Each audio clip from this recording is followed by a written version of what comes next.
جیسے کہ تجھے معلوم ہے کہ یسیع نبی کی یہ کتاب تقریباً 800 برس پہلے لکھی گئی تھی۔ یہ تمام 35 باب مسیح کے بارے میں کئی پیشن گوئیوں میں سے صرف ایک ہے۔ اس کے مطابق اس کی تحقیر کی جائے گی اور اسے رد کیا جائے گا۔ تو ابھی یروشلم سے ہو کر واپس آیا ہے، اس لیے تو ضرور جانتا ہوگا کہ اگرچہ یسوع نے بڑے بڑے معجزے دکھائے لیکن پھر بھی ہمارے سرداروں نے اس کو رد کیا۔ یسیع نبی نے پیشن گوئی کی تھی کہ یسوع ہمارے گناہوں کی قیمت ادا کرنے کے لیے زخموں کو برداشت کرے گا، اور آیت نمبر 5 میں لکھا ہے کہ سزا جو ہمارے گناہوں کے لیے یہ تھی یسوع کو دی جائے گی۔ آیت نمبر 8 اس بات کی پیشن گوئی ہے کہ جب مسیح اپنی عدالت کرنے والوں کے سامنے کھڑا ہوگا وہ اپنی صفائی پیش نہیں کرے گا۔ مجھے خصوصاً آیت 6 بہت پسند ہے جس میں لکھا ہے کہ ہم سب بھیڑوں کی طرح بھٹک گئے، ہم میں سے ہر ایک اپنی راہ کو واپس پھرا، پر خداوند نے ہماری ساری بدکاری اس پر لا دی۔ یہ آیت ہمیں بتاتی ہے کہ ہر انسان نے خدا کی فرما برداری کو چھوڑ دیا ہے اور اپنی گناہ گار راہ پر چلا گیا ہے، لیکن خداوند نے یسوع پر ہمارے گناہ لا دیے، اور جب وہ مر گیا تو اس صورت میں اس نے ہماری نافرمانی کی قیمت ادا کی۔ آیت نمبر 8 بتاتی ہے کہ اسے قید خانے میں سے لے جایا گیا اور وہ لوگوں کے گناہوں کی قیمت ادا کرنے کے لیے قتل کیا گیا۔ آیت نمبر 9 بتاتی ہے کہ یسوع امیر اور شریروں کے ساتھ دفن ہوا، اور آیت نمبر 9 یہ بھی بتاتی ہے کہ یسوع نے باقی لوگوں کی طرح گناہ نہ کیا، اور خدا کی یہ مرضی تھی کہ یسوع کچلا جائے اور دکھ اٹھائے، کیونکہ یسوع اپنی جان گناہ کی قیمت ادا کرنے کے لیے دے رہا تھا۔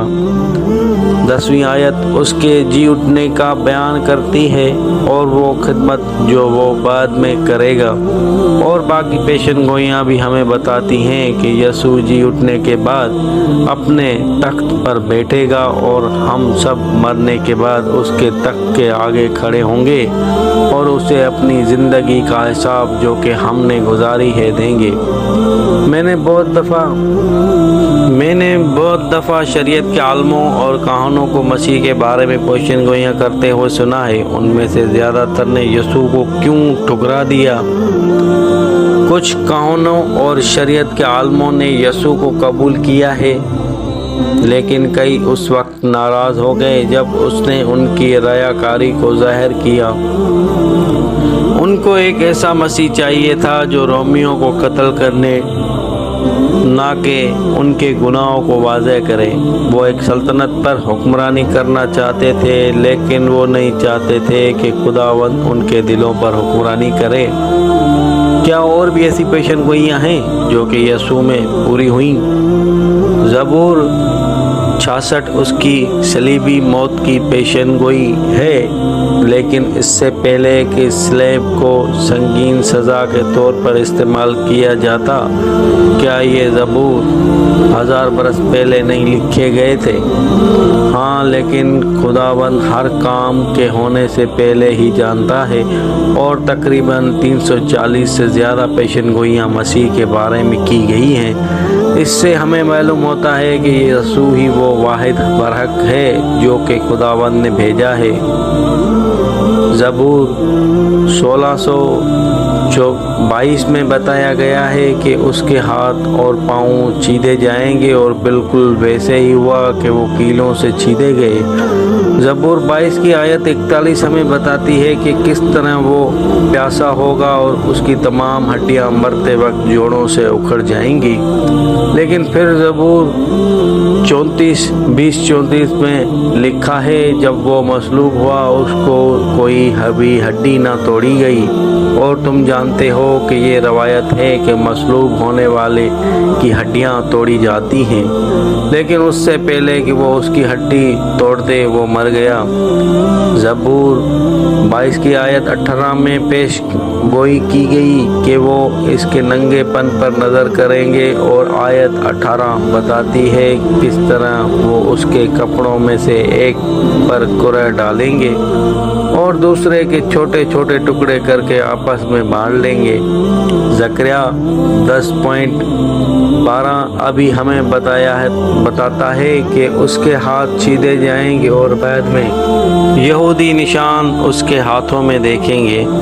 یسیہ 6:50 بتاتا ہے کہ اس کی کمر پر مارا جائے گا اور وہ اس کے گال پر تھپڑ ماریں گے۔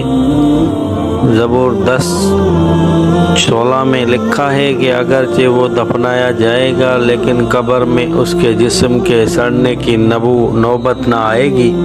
پیشن گوئیاں ہمیں بتاتی ہیں کہ اس کا ایک دوست اس کو دھوکہ دے گا اور وہ دھوکہ دینے والا اپنے آپ کو پھانسی پر لٹکا لے گا، جس کے نتیجے میں اس کا جسم زمین پر گر جائے گا اور اس کی انتڑیاں کھیت میں بکھر جائیں گی، اور اس کے بعد وہ کھیت پردیسیوں کو دفن کرنے کے لیے استعمال کیا جائے گا۔ یہ اور بہت سی ایسی باتیں بالکل اسی طریقے سے پوری ہوئیں جیسے نبیوں نے لکھا تھا۔ اس میں کوئی شک نہیں کہ یسوع ناصری ہے، مسیح ہے، وہی دنیا کا نجات دہندہ ہے۔ میں ایمان رکھتا ہوں کہ یسوع مسیح ہے، وہی موعود برہ ہے جو ہمارے گناہ اٹھا لے جاتا ہے۔ ہمیں اب قربانی کی کوئی ضرورت نہیں، یسوع ہی خدا تک پہنچنے کا ذریعہ ہے۔ میں یسوع کا شاگرد بنوں گا۔ یہاں پانی موجود ہے، اب مجھے بپتسمہ لینے سے کون سی چیز روک سکتی ہے؟ میں تجھے ضرور بپتسمہ دوں گا اگر تو یسوع پر پورے دل کے ساتھ ایمان رکھتا ہے۔ لیکن میں ایمان رکھتا ہوں۔ میں تجھے اپنے خداوند اور نجات دہندہ یسوع مسیح کے نام میں بپتسمہ دیتا ہوں۔ خداوند کی حمد ہو۔ وہ شخص کہاں گیا؟ وہ اچانک غائب ہو گیا ہے۔ خداوند کو کسی اور مقام پر اس کی ضرورت ہوگی۔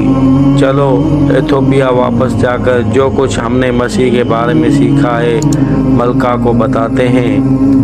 ایتھوپیا میں کلیسیا قائم ہوئی اور جدید دور تک کام کرتی رہی۔ اس کے بعد زیادہ تر مسیح مسلمانوں کے ہاتھوں قتل ہوئے۔